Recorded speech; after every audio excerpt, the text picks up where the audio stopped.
This is part 3 of Sweet Baby. So far in this series, we have baked our baby cookies and made candy cane transfers. Today, I attempt to pressure pipe writing and show you how I paint using sterling pearl. I am finally going to tackle something I have been putting off for months. Back in Icing Sweet Summer Commentary, I made it no secret that I had spent absolutely no time trying to figure out how to write properly on cookies. In part 6 of Humble Bee, Icing Hives and Honey, I spent some time piping on 5 printed block letters, which took me over 4 minutes to complete. But today, I'm going to attempt the most difficult of all writing, pressure piping. But first I need to make a nice base to put my writing onto. So I'm back with my one consistency outline and flood in white. I am slightly underwhelmed by the flat spot on the right side of my cookie. Apparently my cutter is misshapen, and unfortunately I don't see it being easy to bend it to where it should be to make my cookies more uniform. So to remedy this problem, instead of following the cookie exactly, I use my icing to visually reshape it to match the other side. It doesn't create a flawless look, but I think it's better than having a complete flat spot showing. I do not own a projector. I'm not sure I want one. I played around with one once at a friend's house and was not at all impressed. It wasn't easy at all to work with, and I don't see myself going through the hassle or the cost to have one. So instead of winging it, I sat down with my paper, pencil, traced outline of my cookie, and most importantly, my eraser. From my brain, I wrote out the script I intend to use. Admittedly, this is meant to mimic what I have seen on cookies by people who are much more practiced than I am.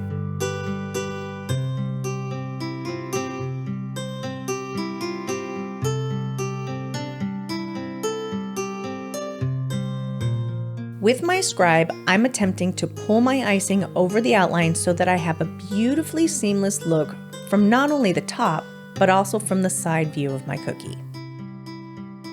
Then I let my cookie sit for a while I finish the rest of the set so that it has a nice crust layer sturdy enough to hold my letters. I only have a few cookies to work with today, so as not to completely ruin this cookie with my first attempt, I thought it prudent to do a dry run first.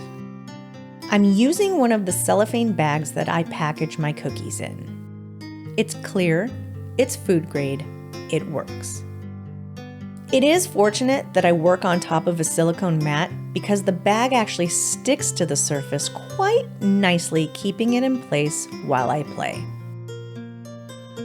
I wouldn't call this lettering a font exactly. I sort of made it up.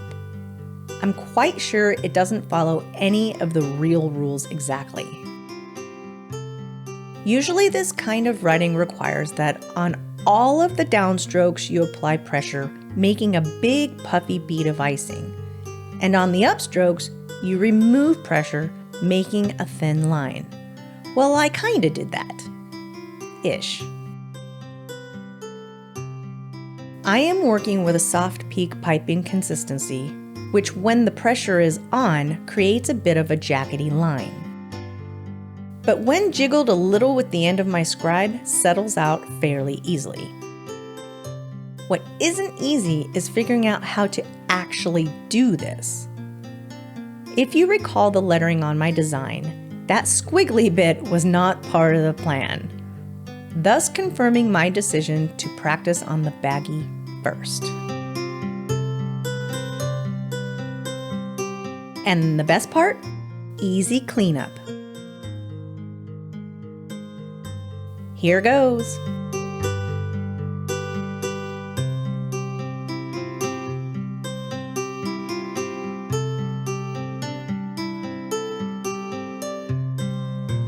This is much more satisfying to watch than actually doing it. So far, so good. This is much better than my first try. I think I must have pulled up a little too much when I did it the first time, and so made the correction here. I am pretty happy with this guy. The original design for this cookie was the white, and you may have noticed on the thumbnail for this episode that I didn't include the white bib in the picture. There is a reason for that, and in a bit I will show you why it didn't make the lineup. The one thing that you definitely sacrifice in freehanding letters is the lack of uniformity. When you trace the letters, you have a much better chance of each cookie looking relatively the same. Not so much with winging it. So each one comes out just a little different, and I'm okay with that. I will tell you that I do not find this easy. There is so much thought that has to go into when you apply pressure, when you release pressure, and all at the right times. This is exactly why I had to design it out first. My brain at this point absolutely cannot switch modes quick enough to be effective at the back and forth. I anticipate the practice over time will help in making this an easier thing to do on the fly. What I do find funny is that my writing seems to be going downhill. The white one is definitely the best, which makes it all that much more tragic for what happens to it later on. Now for the painting I promised. I am using the Sugar Arts Sterling Pearl in New Silver. I have heard other decorators refer to this as luster dust, which I'm pretty sure is the common name for it. Originally, I had planned to use a high-grain alcohol like Everclear to mix with the sterling pearl powder, but turns out it's not the easiest thing to find. It's not sold everywhere. And since I don't drink alcohol, I'm not even sure where I'd find it. So instead, I went ahead and added the color solution to one of my orders from the Sugar Art. It doesn't come in a huge bottle, but honestly, you don't really need much. I've seen people use a bottle cap to mix their paint. However, I thought an easier way would be to use a shot glass. I'm applying it with the smallest brush I could find in the pack of mixed brushes my mom bought somewhere on Amazon. You may have already noticed that this isn't giving the best cover, and that you can still see a blue hue coming through the silver. Two things about this. One, apparently this is somewhat par for the course using a luster dust. My understanding is that these kinds of powders are considered food grade and completely safe to ingest, but aren't necessarily going to provide the best coverage. There is also something on the market called a highlighter that does provide amazing coverage. However, it usually is regarded as something unsafe to eat. The U.S. Food and Drug Administration states on their website, there are some glitters and dusts that are edible and produced specifically for use on foods. These products are made from ingredients that may be safely eaten, but others may not. Then they go on to list how to tell edible from non-edible. The second thing is that I could have increased my chances of providing what would appear to be better coverage by piping my letters in gray instead. However, there is a trade-off here. Using the same color for the base flood and the lettering allows me to be a bit less neurotic about getting my paint to cover all of the lettering all of the way down to the flood. As you would probably imagine, this would put me into very real danger of getting paint on my flood where it is not wanted. One way to help with this see-throughness is to add a second coat of paint once the first is dried a little, like I did. I'm sure you could even put a third, but I decided not to this time around. I'm on the fence as to whether I really like the painting for this lettering. I'm almost thinking I would have preferred the look had I left it all in the monotone coloring. But I had to try the painting somewhere, and here is where I chose. Now for the white bib debacle. I ordered the sterling pearl and golden leaf, or that's what I thought I ordered. The Sugar Art has a clearance page, a really good clearance page. I always check it out.